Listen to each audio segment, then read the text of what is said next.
말씀입니다.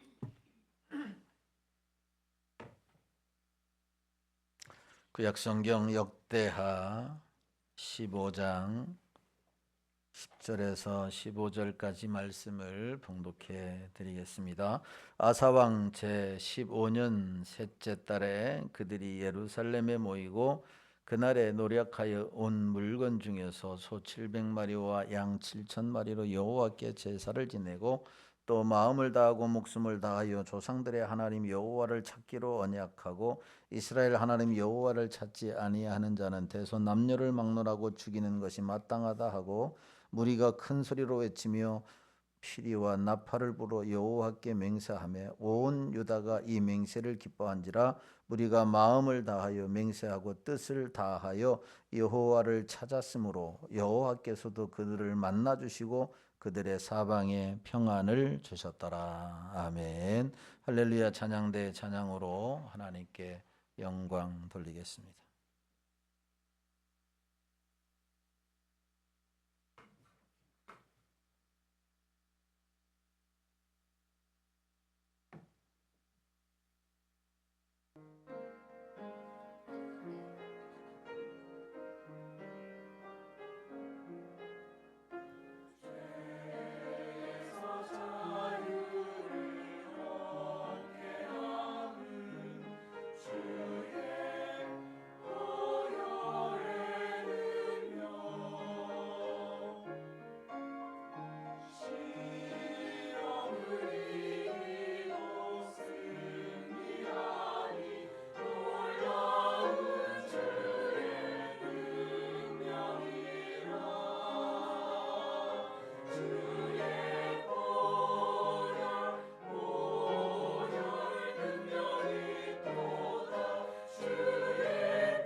기도하겠습니다. 하나님 아버지 감사합니다. 귀한 찬양으로 하나님께 영광 돌립니다. 받으신 줄로 믿습니다.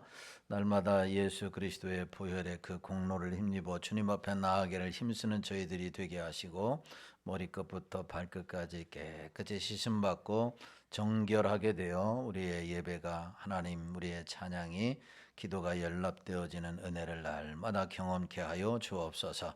하나님, 이 시간에도 주님의 은혜를 사모하여 이 자리에 모인 모든 종들에게 각 사람의 필요한 은혜로 충만하게 채워지는 성령의 역사하는 한 시간 되게 하옵소서. 예수님의 거룩하신 이름으로 기도하옵나이다. 아멘. 거룩하고 복된 성일, 이 아침에 주님 앞에 나와 예배드리는 여러분들에게 하나님의 은혜와 축복이 함께 하시기를 주님의 이름으로 축원합니다. 옆 사람 인사하겠습니다. 사랑합니다. 반갑습니다. 축복합니다. 참으로 감사합니다. 저희 교회 방문해 주신 분들 감사하고요. 또 오랜만에 같이 예배드리게 된 우리 선교사님 가정을 축복합니다. 우리 하나님께서 오늘 또 우리에게 각 사람의 필요한 은혜를 부어 주셔서 이 한 주간도 승리할 수 있기를 주님의 이름으로 축원합니다. 오늘 본문의 말씀을 가지고 불행을 물리치기 위한 아사 왕의 정책이라고 하는 제목으로 함께 은혜를 나누려고 합니다. 이스라엘 왕국의 1대 왕은 사울이고 2대 왕은 다윗입니다. 3대 왕은 솔로몬인데 솔로몬 왕 이후에 이스라엘이 남왕국과 북왕국으로 나누어지게 됩니다. 남왕국은 솔로몬의 아들인 르호보암이 통치하게 되고 북왕국은 바로 다윗의 장수였던 여로보암이 통치를 하게 됩니다. 북왕국은 여로보암부터 19명의 왕이 통치를 하게 되는데 722년에 바로 아수르라고 하는 대제국에 의해서 멸망을 당하게 됩니다. 그 특징 중에 하나가 바로 이 9명의 왕들이 다 악한 왕이었고 또한 하나님을 떠났다라고 하는 사실입니다. 반면에 남왕국은 바로 르흐보암부터 시작해서 바로 20명이라고 하는 왕이 통치를 하게 되죠. 그런데 바로 하나님을 섬기게 되는 이 선한 왕이 무려 5명이나 등장하게 되는 것을 보게 됩니다. 3대 왕이었던 아사 왕, 그의 아들인 여호사밧 왕, 4대 왕, 그 다음에 우시야라고 하는 아샤라라고 하는 10대 왕과 히스기야 13대 왕, 요시야 16대 왕은 바로 남왕국의 선한 5대 왕이다, 이렇게 소개되어져 있습니다. 그것은 그들이 하나님을 섬기고 하나님의 말씀으로 나라를 잘 통치하였기 때문에 그 호칭이 붙어지게 된 겁니다. 그 중에 아사 왕이라고 하는, 오늘 본문에 나오는 이 아사 왕이라고 하는 이 왕은 이스라엘 남왕국의 3대 왕으로 무려 41년 동안 통치를 했다라고 하는 사실입니다. 참 이게 얼마나 대단한 일인가 우리가 현실적으로 한번 적용해 보면, 우리나라 대통령제에 우리나라가 지금 있는데 대통령의 임기가 몇 년입니까? 5년이잖아요. 5년. 자, 그런데 5년도 채우지 못하고 일들이 얼마나 많이 일어납니까? 중간에 이탈하는 사람도 많은데, 그리고 백성들이 그 5년 기간에 얼마나 많은 상처와 아픔들을 우리가 나누는지 몰라요. 그런데 아사 왕은 무려 몇 년간? 41년간 나라를 평안하게 다스렸기 때문에 얼마나 정말 대단한 왕인가라고 하는 것을 우리가 볼 수가 있습니다.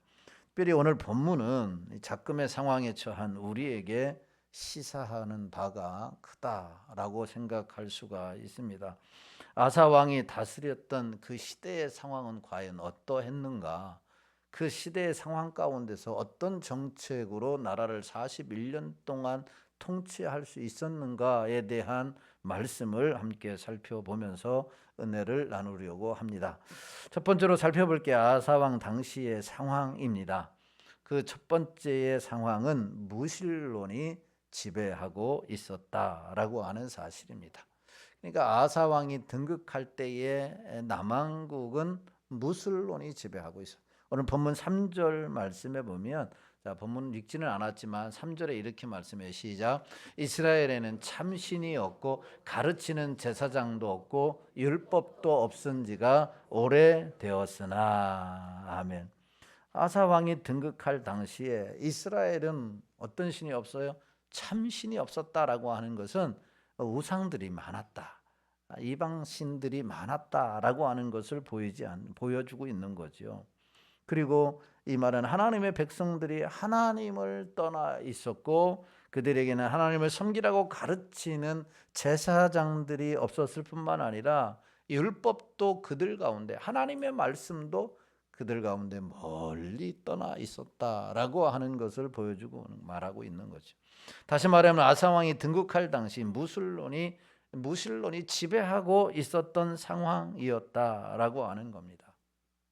하나님께서는 이스라엘 백성들과 오래전에 약속을 하셨어요. 다시 말하면 하나님과 하나님의 그의 백성들 간에 언약을 맺었습니다. 레위기 26장 12절에 보면 이렇게 말씀을 해요. 시작. 나는 너희 중에 행하여 너희의 하나님이 되고 너희는 내 백성이 될 것이라. 예레미야 37장 33절에도 보면 시작. 그러나 그날 후에 내가 이스라엘 집과 맺을 언약은 이러하니 곧 내가 나의 법을 그들의 속에 두며 그들의 마음에 기록하여 나는 그들의 하나님이 되고 그들은 내 백성이 될 것이라. 여호와의 말씀이니라. 아멘. 여러분, 이 말씀은 하나님의 신실하심과 사랑을 그들 가운데 나타내는 말씀이며 하나님께서 그의 백성을 결코 버리지 않으신다라고 하는 이 약속의 사랑의 표현인 것입니다. 그런데 지금 이스라엘 백성들은 오늘 읽었던 3절에 보면 말씀을 버리고 하나님을 떠났다 이렇게 말씀하고 있어요. 하나님은 이스라엘 백성들의 하나님이 되고 또한 이스라엘 백성들은 하나님의 백성이 될 것이다 라고 하는 이 약속을 하셨어요. 이것은 하나님께서 그들을 끝까지 사랑하신다라고 하는 말이에요. 너희들이 하나님 안에 있을 때, 말씀 안에 있을 때 끝까지 사랑한다라고 하는 말이고 그들을 지켜주시겠다라고 하는 것이고 보호해 주시겠다라고 하는 이 약속인 것이죠. 하나님과의 약속인 거죠. 그런데 3절에 보면 그들은 하나님께 예배를 드리지 않았습니다. 그래서 제사장도 없다고 한 것이죠. 제사장도 백성도 한 통속이 되어서 하나님을 떠난 것이죠. 한마디로 말하면 예배가 그들 가운데 실종된 상태였다라고 하는 것입니다. 여러분, 오늘날 우리 시대를 한번 생각해 보시기를 바랍니다. 2022년도 한국 갤럽 조사에 의하면 한국인의 34%가 무신론자라고 통계를 내놨어요. 한국인의 34%가 무신론자다. 그 중에 기독교인이 17%라고 하는 조사를 냈어요. 그러니까 66%는 어떤 종교인인데 그 종교인이 뭐 불교인이든 천주교인이든 기독교인이든 아니 이방신을 섬기던 사람이 66%인데 그 66% 가운데 17%만이 기독교인이다라고 하는 조사 결과였습니다. 중요한 것은 갈수록 무신론자가 늘어나고 기독교인들이 감소하고 있다라고 하는 것을 보여주고 있습니다. 자, 이것은 젊은 세대로 좁혀 조사하면 더욱더 심각한 상황에 이르게 된다라고 하는 거죠. 제가 학교 다닐 때만 해도 교회 다니는 사람 손들어 그러면 거의 3분의 2 이상이 손들었어요. 그런데 요즘 교회 다니는 사람 손들어 그러면 한 반에 한두 명 손들까 말까 한 상황이라고 하는 거니까 얼마나 지금 젊은 사람들이 주님을 떠나고 교회를 떠나고 무신론에 빠져 있는가라고 하는 것을 알 수가 있는 거죠. 자, 이것을 볼 때에 당시 아사 왕이 통치하던 시대와 비교를 해도 전혀 이상하지 않으리만큼 젊은이들이 떠나고 무신론이 팽배한 시대 속에 우리가 살아가고 있다라고 하는 겁니다. 더욱 안타까운 것은 조사에서 나는 그리스도인이라고 대답한 17% 안에는 가난한 성도가 많이 있다라고 하는 거예요. 가난한 성도가 뭐냐? 어떤 성도예요? 가나안, 거꾸로 해보세요. 가나안 안 나가. 가나안 안 나가. 그러니까 나는 기독교인이라고 하면서 나는 기독교인이라고 하면서 교회를 안 나가는 사람, 다시 말하면 예배를 드리지 않는 사람, 말씀하고 전혀 상관이 없는 사람, 부모가, 할아버지가, 또한 아내가 기독교인이니까 나도 당연히 기독교인인 것처럼 그렇게 대답한 사람들이 17% 안에 있고, 그 17% 안에는 바로 안 나가는 이 가난한 교인들이 많이 있다라고 하는 사실입니다. 여러분, 예배를 소홀히 하는 것은 참으로 위험한 일입니다. 가난한 성도들이 많이 있다라고 하는 것은 내가 기독교인이라고 하면서 돈을 버느라고, 또한 사람을 만나느라고, 또한 쾌락을 즐기느라고 교회를 안 나가는 거예요. 예배를 안 드리는 거예요. 이것은 참으로 위험한 거예요. 영적으로 병들어가고 있다라고 하는 것이고, 또한 죽어가고 있다라고 하는 겁니다. 교회 성장하게 이해하면 교회가 해야 할 기능은 5가지다. 교회의 기능은 5가지라고 이야기합니다. 그 첫 번째가 예배고, 그 다음에 선교와 교육과 봉사와 친교라고 이야기를 합니다. 교회는 이 5가지를 반드시 해야 하는 5대 기능이라고 해요. 그게 뭐예요? 예배, 선교, 교육, 봉사, 친교라고 하는 사실입니다. 다 중요하지만 가장 중요한 것이 무엇이냐면 예배예요. 여러분, 선교와 교육과 봉사와 친교의 대상은 누굴까요? 여러분, 선교에 누구를 향해서 선교를 하는 거예요? 안 믿는 사람을 선교하는 거예요. 누구에게 교육을 하는 거예요? 사람에게 교육을 하는 거예요. 누구에게 봉사하는 거예요? 사람을 위해서. 친교는 누구와 하는 겁니까? 사람하고 하는 거예요. 예배는 누구를 위해서 드리는 거예요? 하나님께 드리는 거예요.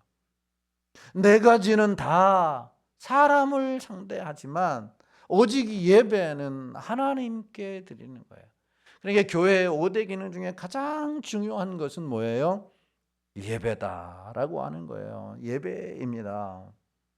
그러나 예배가 죽게 되면 사람이 병들게 되고 문제가 많이 발생하게 된다. 그래서 예배가 회복이 되는 것이 가장 급선무인 거예요.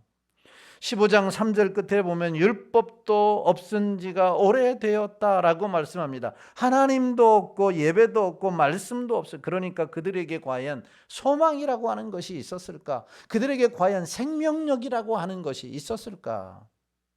당연히 없었겠죠. 이게 바로 아사 왕이 등극할 당시에 이스라엘의 형편이었다라고 하는, 무신론이 지배하는 시대였다라고 하는 사실이에요. 오늘날 우리가 살고 있는 이 시대가 우리는 다 같이 모여서 예배드리고 나는 하나님을 찬양하고 예배하고 기도하는 자이기 때문에 모든 사람들이 다 하나님을 믿고 신앙생활을 하는 것 같지만, 그러나 전체적으로 볼 때 17%고 17% 안에도 몇 프로만 하나님을 예배하고 있는, 그러니까 온 세상이 지금 무신론이 팽배하고 있는 이 시대의 상황을 우리가 살아가고 있다. 아사 왕이 통치하는 시대와 별반 다르지 않았다라고 하는 겁니다. 이게 그들의 영적인 상태였고, 나라적인 형편, 두 번째로 살펴볼 아사 왕이 등극할 당시가 어떠했느냐? 나라가 편치 못했다라고 하는 겁니다. 무신론이 평배했지만 나라도 편치 못. 5절 말씀에 보면 이렇게 말씀해요. 5절 말씀, 5절 6절 말씀을 봅니다. 시작. 그때 온 땅의 모든 주민이 크게 요란하여 사람의 출입이 평안하지 못하며 이 나라와 저 나라가 서로 치고 이 성읍이 저 성읍과 또한 그러하여 피차 상한 바 되었나니 이는 하나님이 여러 가지 고난으로 요란하게 하셨음이라. 아멘. 그때에 온 땅의 모든 주민이 크게 요란하여 사람의 출입이 뭐하지 못했다? 평안하지 못했다라고 하는 말씀이에요. 평안하지 못했다. 그리고 이 나라와 저 나라가 서로 치고 이 성읍이 저 성읍과 또한 그러하여 피차 뭐하게 되었다? 상하게 되었다. 뭐가 상했어? 몸도 상하게 되고 마음도 상하게 되고 정신도 상하게 되었다라고 하는 말입니다. 하나님을 떠나고 예배를 드리지 않으니까 국내는 물론 국제적으로 문제가 터지고 전쟁이 일어나고 나라 안팎이 불행하게 되었다라고 하는 사실입니다. 치고받는 일이 있다라고 하는 거예요. 여기 6절 후반절에 보면 하나님이 모든 고난으로 요란케 하셨다라고 하는 말씀이 나와요. 이게 참 두려운 말씀이에요. 이게 겁나는 말씀이에요. 하나님의 백성이 하나님을 예배해야 되는데, 하나님 안에 거해야 되는데, 주의 말씀을 붙잡고 살아야 하는데 하나님을 떠나고 예배를 드리지 아니하고 말씀을 멀리하니까 하나님께서 고난을 당하도록 내팽개쳤다라고 하는 말이에요. 여러분, 내우외환이라고 하는 말이 있습니다. 안으로는 근심이 있고 밖으로는 재앙이 있다라고 하는 겁니다. 아사왕의 시대뿐만 아니라 지금 우리가 살고 있는 이 시대의 상황이 그렇지 않은가라는 상황이에요. 근심, 두려움, 걱정, 불안한 일들이 우리 안에 얼마나 많이 있습니까? 이 나라 가운데 얼마나 많이 있습니까? 전 세계의 상황을 볼 때에 앞을 향해 달려가도 부족할 판인데 지금 국내 문제로 꽁꽁 묶여져 있고 강대국들과 어깨를 나란히 해야 할 한때는 있었지만 그렇지 못하는 자꾸 뒤로 물러가는 시대의 상황에 살고 있다라고 하는 겁니다. 서로 치고 싸우고 있습니다. 그리하여 피차 상할 대로 상해 가고 있다라고 하는 겁니다. 나라도 어렵고 국제 정세도 어렵습니다. 어쩌면 하나님께서 고난을 당하도록 내버려 두신 것 같은 불안한 상황을 지금 우리가 맞이하고 있다라고 하는 겁니다. 여러분, 우리가 위기의식이라고 하는 것을 갖지 않으면 그 위기의식에서 벗어날 수가 없는 거예요. 어려움에서 벗어날 수가 없는 거예요. 어려움을 당할 때 지금이 위기구나. 그럼 이 위기를 어떻게 타파해야 될 것인가 라고 하는 이 의식을 갖지 않으면 여러분, 우리가 위기에 매몰되어져서 헤어나올 수가 없는 거죠. 눈앞에 펼쳐지는 것, 들려지는 소식을 보면서 이건 영적으로 우리가 볼 줄 알아야 되고 위기다라고 하는 것을, 지금은 무엇을 할 때야 하는 것을 알아야 되는 거죠. 개인적으로도 그렇고 가정적으로도 그렇고 교회적으로도 그렇고 나라적으로도 그렇다라고 하는 사실. 혹시 어쩌면 하나님께서 고난을 당하도록 아사 왕이 등극할 당시에 이스라엘 백성들처럼 고난을 당하도록 내버려 두시고 있는 것은 아닌가? 두려워해야 할 상황이다라고 하는 겁니다.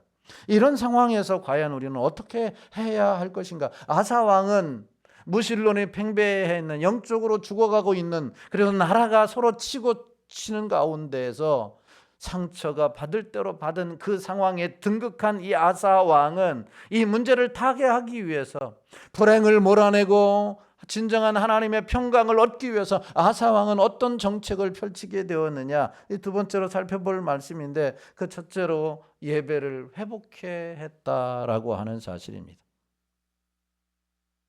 이 어려운 난국을 회복하기 위해서 예배를 회복시켰어요. 오늘 8절 9절 말씀해 보면 자, 이렇게 말씀합니다. 시작. 아사가 이 말 곧 선지자 오뎃의 예언을 듣고 마음을 강하게 하여 가증한 물건을 유다와 베냐민 온 땅에서 없애고, 또 에브라임 산지에서 빼앗은 성읍들에서도 없애고, 또 여호와의 낭실 앞에 있는 여호와의 제단을 재건하고, 또 유다와 베냐민의 무리를 모으고 에브라임과 므낫세와 시므온 가운데서 나와서 저희 중에 머물러 사는 자들을 모았나니, 이는 이스라엘 사람들이 아사의 하나님 여호와께서 그와 함께 하심을 보고 아사에게로 돌아오는 자가 많았음이더라. 아멘. 8절의 말씀에 보면 아사가 백성들에게 선포합니다. 가증한 물건들을 뭐하고? 없애고 여호와의 제단을 재건하고, 9절에 보면 모여라 라고 말합니다.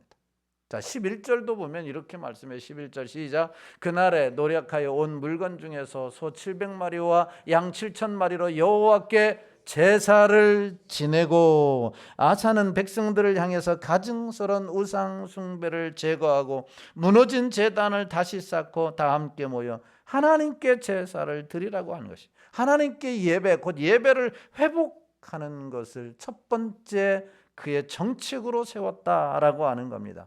여러분, 예배가 뭡니까? 하나님, 살아계신 하나님을 믿는 자들이 마음과 정성을 다하여 경배 드리는 것이 예배 아닙니까? 지금도 하나님은 살아계시고 하나님을 찾는 자들에게 은혜를 주시며 그들 가운데 거하는 자들에게 복을 주시는 하나님임을 믿는 자들이 그 하나님을 살아계심을 믿는 자들이 마음과 정성을 다해 엎드려 경배하는 것이 예배예요. 할렐루야. 오늘 하나님을 믿지 않는 자, 하나님이 죽었다라고 생각하는 사람은 교회 오지도 않을 거고 예배하지도 않습니다. 하나님은 살아계시고 우리 예배를 흡양해 주시고 각 사람에게 필요한 은혜를 주셔서 이 땅에서 축복의 통로자로 살아가게 하신다라고 하는 하나님을 믿는 자들이 나와서 하나님을 경배하는 거예요. 할렐루야. 이게 예배인 거죠. 이게 예배. 이게 모여서 드리는 예배고, 삶의 현장에서도 하나님은 살아계시다, 지금 내 옆에 계시고 나의 삶을 통해서 영광을 받으시고 나에게 은혜를 주실 거다. 이게 삶에서 드리는 예배 아니겠어요? 이 예배를, 이 경배, 이게 예배입니다. 그렇기 때문에 하나님을 믿는 자들에게 있어서 가장 중요한 것은 뭐예요? 예배인 것이죠. 예배. 예배를 소홀히 하면은 안 되는 거죠. 여러분, 경험해 보신 분들도 있을 겁니다. 내가 1년 52주 동안 열심히 신앙생활을 했어요. 교회를 잘 다닙니다. 매 시간마다 예배 안 빠지고 다 얼마나 정성을 다해서 예배 드렸습니까? 그러나 어느 날 내가 예배를 한번 빠지게 되면 어떤 마음이 드는가요? 어느 날 내가 예배를 한번 빠지게 되면 예배 한번 빠진 것 때문에 막 그 다음 날 가슴이 두근거리고 일도 손에 잡히지 않고 꼭 뭔 일을 당할 것 같은 그런 마음 안 느끼던가요? 여러분들은 한 번도 예배를 안 빠져봐서 그걸 모르는가 본데, 저는 휴가를 가거나 어떤 일을 할 때 예배 만약에 안 하게 되면은 막 불안해서 막 그런 마음이 생기는 거예요. 이게 정상인 게 아닐까요?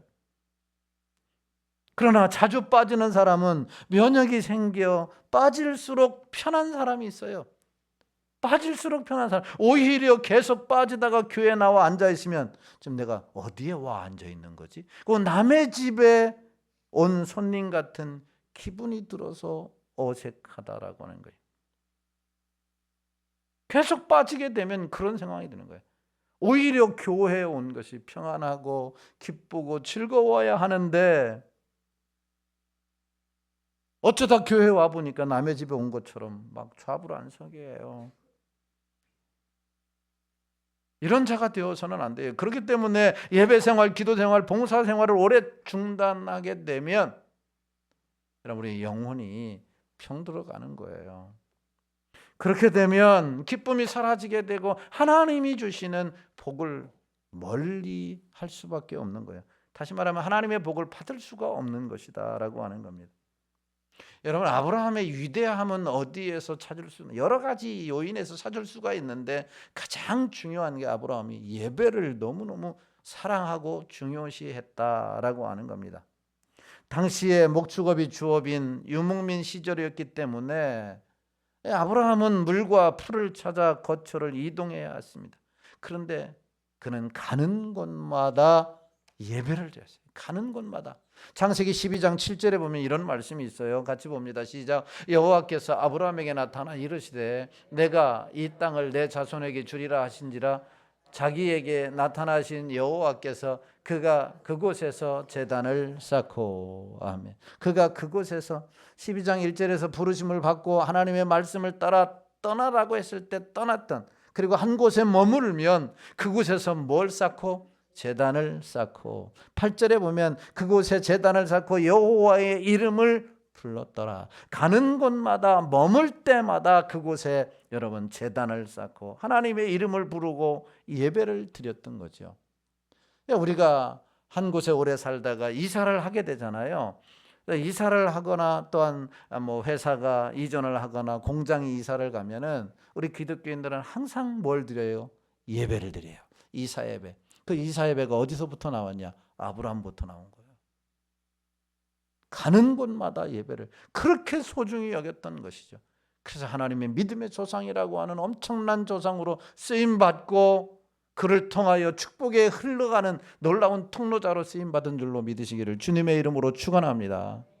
솔로몬의 아들 르호보암이 왕이 되고 난 이후에 그의 실책과 실정에 반기든 이 여로보암이 열 지파를 선동해서 북왕국 이스라엘을 세우게 됩니다. 수도를 사마리아로 정한 이후에 그곳에서 무엇을 하게 됩니까? 대형 금송아지를 만들어 세우고 황금 송아지에게 예배를 강요하기 시작했습니다. 예루살렘까지 갈 필요가 없다. 이것이 하나님이니까 여기서 예배를 드려라. 이 신이 우리를 애굽에서 인도하여 낸 신이다 라며 황금 우상 숭배를 시작했습니다. 여러분, 이렇게 잘못된 예배로 시작된 북왕국은 망할 때까지 좋은 일이 없었어요. 그들 가운데 좋은 왕이, 선한 왕이 나오지도 않았고 남왕국에 비해서 훨씬 먼저 여러분 강대국인 아수르에 의해서 멸망을 722년에 당할 수밖에 없었다라고 하는 겁니다. 예배가 잘못되니까 삶도 잘못되어지고 그의 인생도 잘못되어지는 거예요. 여러분, 하나님께서 나는 너의 하나님이 되고 너는 나의 백성이다, 이 약속을 하셨어요. 우리가 예수 믿는 그 순간부터 우리는 하나님의 백성이 되고, 할렐루야, 하나님은 우리의 하나님이 되는 거예요. 그러면은 하나님이 우리를 사랑하시고 우리를 인도하시는 거예요. 이건 이미 예수 믿는 때부터 하나님과의 맺으신 약속이라고 하는 거예요. 창세 전부터 우리를 부르시고 우리가 맺으신 거예요. 그러면 우리에게 해야 할 일은 하나님을 예배하는 거예요. 예배하는 예배. 이 예배하는 일을 우리가 등한시하게 되면 어려움을 당하게 될 수밖에 없다라고 하는 겁니다. 이스라엘 백성들을 그냥 고난당하도록 내버려 두신 것과 같은 일들이 우리에게도 있을 수 있다라고 하는 거예요. 그럴 땐 빨리 깨닫고 하나님 앞에 돌아와야 되는 거죠. 여러분, 예배는 하나님을 높이고 경배하는 행위이기 때문에 내가 하나님을 예배하면 하나님이 그것을 기뻐 받으시고 우리에게 기쁨을 주시고 필요한 은혜를 공급하시는 줄로 믿으시기를 주님의 이름으로 축원합니다. 그러나 과소평가하게 되면, 예배를 하찮게 여기게 되면 하나님도 우리를 과소평가하게 되고 우리를 또한 하찮게 여길 수 있다라고 하는 사실이에요. 그러므로 예배를 소중히 여기며 정성을 다하는 예배를 드려야 돼요. 그 이스라엘 백성들에게 무신론이 팽배하고 나라가 평온치 못할 때에 서로 치고받고 있는 불행함이 있을 때에 그들에게 첫 번째로 행한 아사의 정책은 예배를 회복하는 거다. 여러분, 이 나라가 지금 어려운 이 가운데 우리 기독교인들이 먼저 정신을 차리고 예배를 집중하고 하나님의 이 예배에 바르게 세워지는 교회들이 될 때, 크리스찬들이 될 때에 우리를 통해서 하나님의 평강이 흘러가지 않을까요? 하나님의 은혜가 흘러가지 않을까요? 우리도 똑같이 예배는 등한시하면서 세상의 정책, 세상의 정략에 빠져 들어간다라고 한다면, 세속주의가 교회 안에 팽배하게 지배하고 있다고 한다면 우리도 고난받는 것을 하나님이 내버려 두실 수가 있는 거예요. 위험한 상황이 있는 거예요. 우리의 본연은, 교회의 본연이 가장 중요한 것은 이 예배라고 하는 것을 통해서 하나님을 기쁘시게 함으로 우리를 통해서 이 나라의 이 어둠이 물러가고 하나님의 평강이 흘러가는 이 통로자로 쓰임받는 우리 모두가 되어야 할 줄로 믿습니다. 아사가 두 번째로 취한 정책이 뭐냐면 하나님을 찾도록 했다라고 하는 사실입니다. 예배를 먼저 회복하도록 했을 뿐만 아니라 무신론이 팽배하고 또한 나라가 편치 못했을 때에 하나님의 사람들이 하나님을 찾도록 했다. 오늘 12절 13절에 보면 이렇게 말씀해요. 시작. 또 마음을 다하고 목숨을 다하여 조상들의 하나님 여호와를 찾기로 언약하고 이스라엘 하나님이 여호와를 찾지 아니하는 자는 대소남녀를 막론하고 죽이는 것이 마땅하다 하고 15절 봅니다. 15절 시작. 온 유다가 이 맹세를 기뻐한지라 우리가 마음을 다하여 맹세하고 뜻을 다하여 여호와를 찾았으므로 여호와께서도 그를 만나 주시고 그들의 사방에 평안을 주셨더라. 후반절에 보니까 여호와를 찾았으므로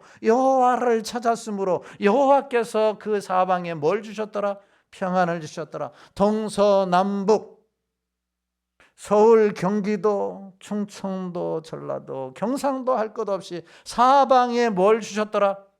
지금 사방에 평안이 없어요. 사방이 다 불행해요. 사방이 다 온통 세상의 소리로 가득해져 있어요. 이런 때에 우리가 해야 할 일은 하나님을 찾는 일이에요. 할렐루야. 하나님을 찾았으므로. 여기 12절, 13절, 15절에서 공통적으로 나오는 단어가 여호와를 찾아라, 찾았으므로 라고 하는 말이에요. 이 말은 하나님께 돌아와 하나님의 뜻을 구하라 라고 하는 말이에요. 하나님의 뜻을 구하는 거예요. 당시 이스라엘의 백성들은 하나님을 떠났습니다. 하나님을 섬기지도 아니하고 하나님을 예배하지도 않고 하나님의 말씀과 동떨어진 삶을 살 수밖에 없었다라고 하는 겁니다. 그 결과 고난이었고 불행이었어요. 이것을 간파했던 아사 왕은 아니다. 이런 불행한 시국에 사는 길은, 개인이 살고 가정이 살고 나라가 사는 길은 오직 하나님을 찾는 길임을 정책을 펼쳐서 41년간이라고 하는 태평세월을 이뤘고, 그 후대에 그의 아들 여호사밧을 통해서 개혁을 완수할 수 있었던 위대한 왕이 될 수밖에 없었다라고 하는 겁니다. 호세아 14장 1절 말씀에 보면 호세아 선지자가 이스라엘 백성들에게 이렇게 외칩니다. 시작. 이스라엘아, 내 하나님 여호와께로 돌아오라. 내가 불의함으로 말미암아 엎드러졌느니라. 아멘. 불의함으로 말미암아, 예배를 더 멀리하고 등한시하고 말씀을 떠나는 일로 말미암아, 하나님의 뜻과 상관없는 일로 말미암아 너희가 뭐 해졌느니라? 엎드러지느니라. 엎드렸다가 우리는 다시 일어나야 됩니다. 할렐루야. 다시 일어나야 되는 거죠. 지금 이 나라가 엎드러졌습니다. 그러면 하나님께 돌아오게 되면 다시 일어나게 될 줄로 믿습니다. 그래서 여호와께 돌아와라, 돌아와라. 하나님은 신앙을 떠난 자들에게, 사명의 자리에서 떠난 자들에게 외치고 있습니다. 돌아와라. 내 개인의, 가정의, 교회의, 이 나라의 평안이 깨졌습니까? 은혜가 떠났습니까? 하나님께 돌아와야 돼요. 그리고 하나님의 뜻을 구해야 합니다. 그것이 진정한 사방에 진정한 하나님의 평강이 임하는 것처럼 평안이 임하게 될 줄로 믿습니다. 이 나라의 불행이 깃들고 있습니다. 국민들의 마음이 평안이 깨졌습니다. 어디에 해답이 있을까요? 정치 문제니까 정치가 해결해야 된다. 경제 문제니까 경제 문제가 해결해야 된다. 뭐 그럴듯한 해법도 제시를 합니다. 그러나 근본적으로 여러분, 하나님이 일하지 아니하시면, 주님이 일하지 아니하시면, 주님이 가만히 고난을 당하도록 내버려 두셨다, 가만히 놔두시면 해법은 나오지 않습니다. 주님이 일하셔야 돼요. 할렐루야. 우리가 예배 드릴 때에 예배를 회복할, 진정한 하나님이 받으시는 예배를 회복하고 하나님께 돌아와 하나님의 뜻을 두고 하나님을 찾으면 하나님이 그때 일하시는 거예요. 하나님이 일하시는 거예요. 내가 일하는 것과 하나님이 일하는 것과 비교가 안 되는 거예요. 하나님이 일해 주셔야 돼요. 그럼 하나님의 눈물을 흘리고 하나님을 찾으면 하나님이 해결해 주시는 겁니다. 15절을 다시 보면서 말씀을 정리하려고 합니다. 15절 시작. 온 유다가 이 맹세를 기뻐한지라. 무리가 마음을 다하여 맹세하고 뜻을 다하여 여호와를 찾았으므로 여호와께서도 그들을 만나주시고 그들의 사방에 평안을 주셨더라. 아멘. 그들을 만나주시고 우리들을 만나주시고 사방에 평안을 주시는 그 놀라운 은혜가 우리 가운데 펼쳐지기 위해서 주님을 찾는 한 주간이 되기를 주님의 이름으로 축원합니다. 말씀을 정리합니다. 한 이야기를 하고 마치려고 합니다. 어느 날 어린이 공원에서 자지러지게 우는 아이가 있었습니다. 그 아이는 머리끝부터 발끝까지 명품으로 다 휘감아 있었어요. 옷도 마후라도 또한 신발도 다 명품이었어요. 그럼에도 그 아이는 하염없이 슬퍼서 울고 있었습니다. 그 이유는 엄마를 잃어버렸기 때문인 거죠. 엄마를 잃어버렸기 때문에.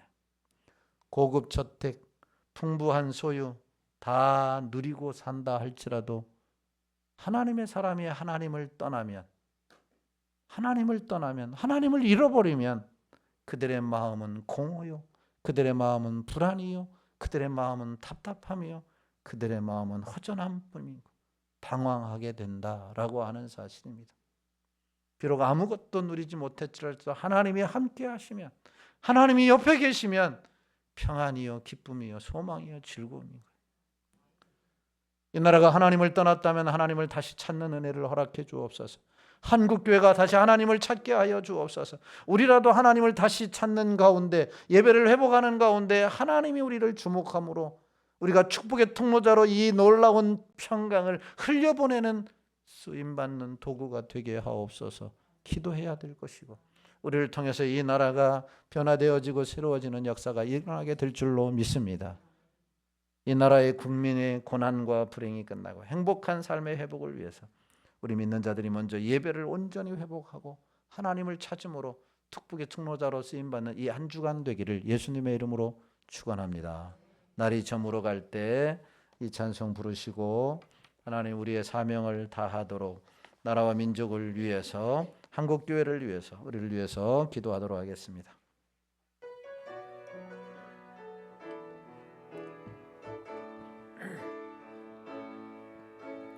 저물어 갈 때, 빈들에서 걸을 때, 그때가 하나님의 때.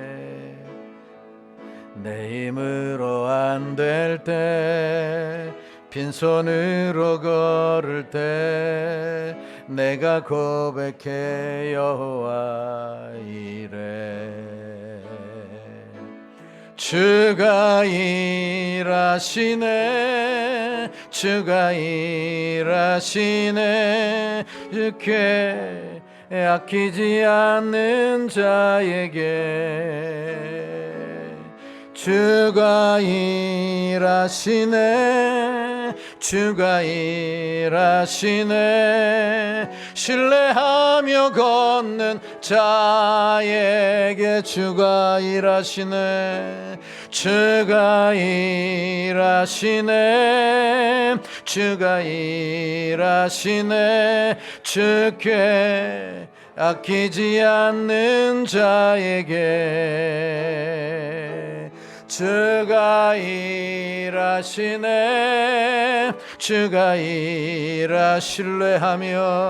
신뢰하며 걷는 자에. 다시 한번 합니다. 주가 일하시네, 주가 일하시네, 주가 일하시네. 주께 아끼지 않는 자에게 주가 일하시네, 주가 일하시네. 신뢰하며 걷는 자에게. 여러분, 우리가 나가서 소리를 치고 여러 가지 일을 할 수도 있어요. 그런데 주님이 일하시지 않으면 참으로 상처 치고받는 일만 더 많이 생길 수밖에 없어요. 주님이 일하셔야 되는데, 주님을 믿고 주님을 신뢰하고 예배 자리로 나가고 하나님을 찾고 하나님의 사람으로 바르게 살아갈 때에 주님이 일하시니, 주님이 일하시면 하나님 사방에 평안이 임하게 되는 거예요. 하나님의 한국교회 예배가 소홀히 했음을 용서해 주세요. 우리가 예배를 소홀히 했음을 용서해 주세요. 하나님을 찾기보다도 세상의 것을 찾는 일에 몰두했음을 주 용서하여 주시고, 오늘 아사의 정책을 하나님 우리가 마음에 배우고 실천하여 지금 사방에 하나님의 평강이 임하는 놀라운 역사의 통로자로 쓰임받게 하여 주옵소서. 주님의 이름 한번 부르고 통성으로 기도합니다. 주여, 할렐루야. 하나님 아버지, 하나님이 이 나라의 상황을 보면서 하나님 앞에 기도합니다. 엎드려 기도합니다. 하나님이 도와주시고 주여 일하여 주시기를 원합니다. 우리가 일하는 게 아니라 하나님이 일하실 때 사방팔방에 진정한 평강이 임하게 될 줄로 믿습니다.